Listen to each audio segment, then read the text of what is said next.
ਚੱਜ ਨਾਲ ਪਾਣੀ ਨਹੀਂ ਪੀਤਾ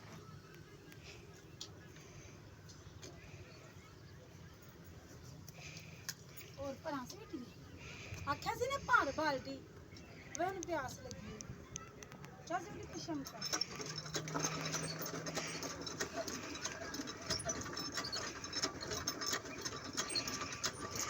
चलाया पानी तो पी ले उधर कुछ भी नहीं है उधर पानी पी चल इधर पानी पी ले पीला पीला पीला